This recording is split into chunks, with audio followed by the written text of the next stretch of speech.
Hoje é comemorado o Dia Internacional dos Refugiados. Segundo a ONU, uma em cada 113 pessoas no mundo é refugiada. O Brasil é visto por muitos estrangeiros como o país das oportunidades, tanto que o número de refugiados cresce a cada ano. Libaneses falando árabe e preparando narguilé, uma espécie de cachimbo. Apesar do idioma, a cena foi gravada aqui no Brasil. Ali e Mohamed são primos e trabalham no restaurante da família em Brasília. Ali conta que o pai buscou refúgio em 2000, quando o Líbano passava por uma grave crise econômica.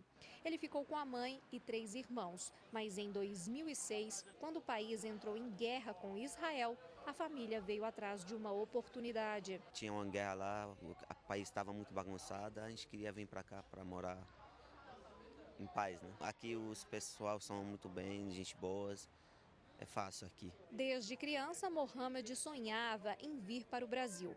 Com a morte da mãe e diante das dificuldades de conseguir emprego no Líbano, há 2 anos pediu ao tio para trabalhar no restaurante dele. Meu irmão viajou, chegou para cá, para o Brasil. Ele começou a trabalhar com meu tio. Ele me chamou também. Aí eu cheguei também, estou trabalhando agora com meu tio, com meu irmão. Tudo tranquilo. A gente gosta de trabalhar, gosta de gente do Brasil. Os primos conseguiram autorização para ficar aqui até 2023. Apesar de se adaptarem à nova cultura, eles não deixam as tradições de lado, como conversar em árabe, jejuar por 4 semanas, desde que o sol nasce até o pôr do sol. É o Ramadã, período de limpeza espiritual dos muçulmanos. Histórias como a de Ali e de Mohamed estão cada vez mais comuns aqui no Brasil. O número de refugiados aumentou quase 3.000% entre 2010 e 2015. A maioria vem da África, Ásia e Caribe. Legalmente, de acordo com o Comitê Nacional para Refugiados, 8.863 pessoas de 79 países vivem hoje no Brasil. Nem todos os vistos são permanentes, mas o sentimento da maioria é de ficar por aqui. Mais ou menos 10 anos, 15 anos. Acho que eu vou casar, ficar aqui. Bom, e para falar mais sobre esse assunto, nós convidamos o advogado e oficial de proteção do Alto Comissariado das Nações Unidas para Refugiados, Gabriel Godoy. Boa tarde, doutor. Boa tarde. Bom, quem pode ser chamado de refugiado? Como o direito internacional define essa questão? O direito internacional tem uma definição clássica, já universalmente válida desde 1951. É uma reação da comunidade internacional às consequências catastróficas da Segunda Guerra Mundial. E a Convenção da ONU sobre o Estatuto dos Refugiados, de 1951, define no seu artigo 1º quem é refugiado. Uma pessoa com fundado temor de perseguição que cruzou uma fronteira internacional em razão de ser perseguido ou ameaçado de perseguição em função da sua raça, religião, sua nacionalidade, opinião política ou por pertencimento a um determinado grupo social. No caso do Brasil, que é parte desse tratado, vale a definição do artigo 1º da Convenção e que é complementada também com a nossa Lei Brasileira de Proteção aos Refugiados, a Lei 9474 de 1997, que no seu artigo 1º também replica esse conceito e adiciona que também pessoas vítimas de grave generalizada violação de direitos humanos podem ser protegidas como refugiados.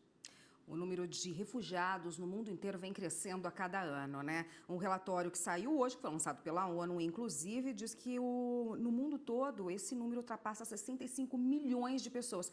É muita gente, né? É 1 para cada 113. É a maior crise humanitária desde a Segunda Guerra Mundial, que o senhor acabou de citar aí. E isso afeta o mundo todo? Sem dúvida.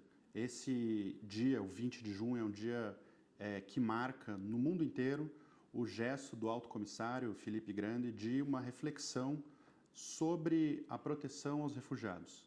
Infelizmente, nós vivemos hoje a maior crise humanitária da nossa era. É a primeira vez que os números de deslocados forçosamente ultrapassa a casa dos 60 milhões. Então, realmente é um número que ultrapassou não só os indicadores da Segunda Guerra Mundial, mas também dos genocídios das décadas de 90.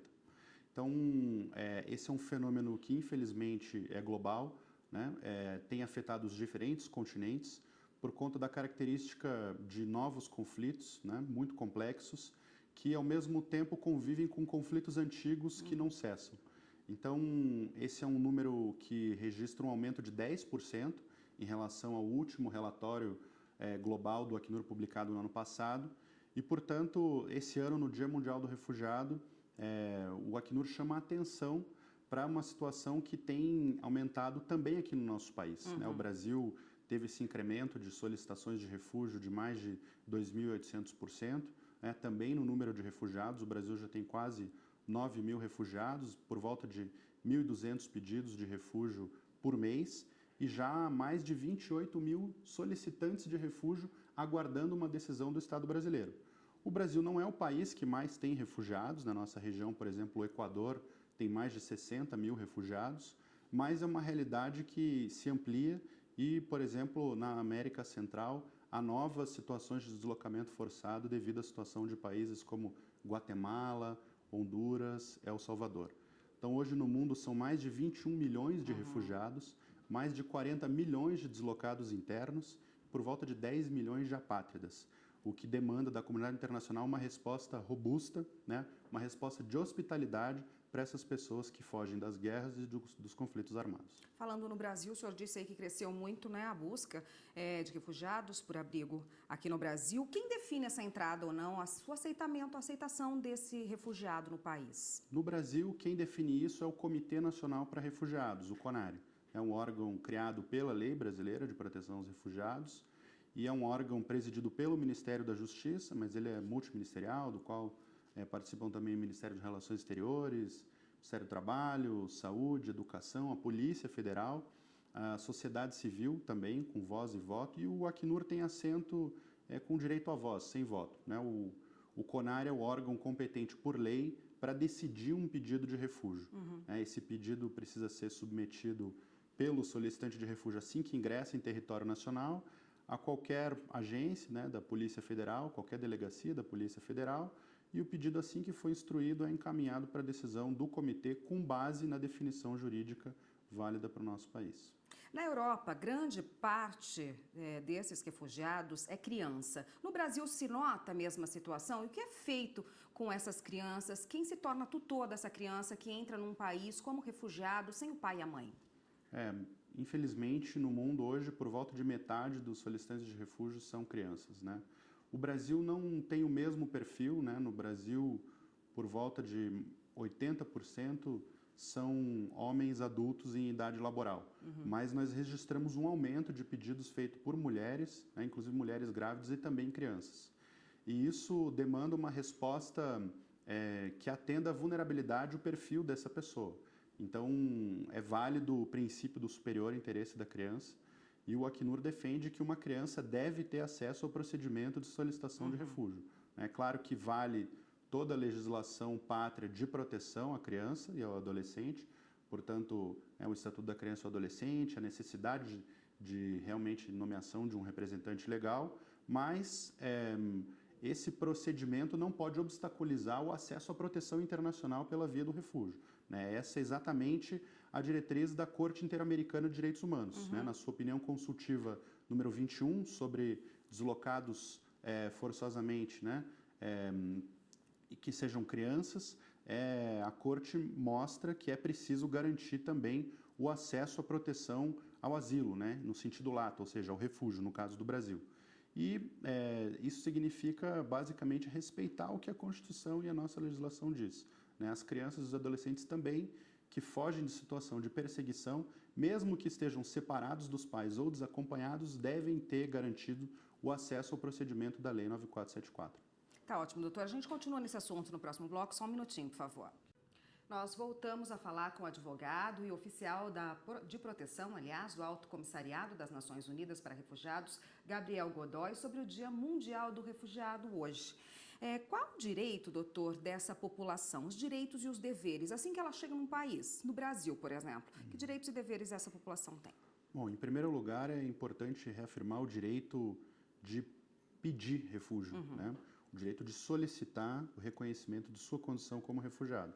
Esse já é um direito que faz parte do costume internacional, garantido pela Convenção de 51, e no caso do Brasil, que também é parte da Convenção Americana de Direitos Humanos, o Pacto de São José da Costa Rica, o Brasil se compromete não somente a receber o pedido de refúgio, mas também a reconhecer quando esse conceito jurídico for preenchido. Então, os refugiados têm direito de solicitar, portanto, ter acesso ao território brasileiro para apresentar a sua solicitação de refúgio perante à Polícia Federal e de ter um pedido julgado, né, de acordo com todos os princípios de devido processo legal.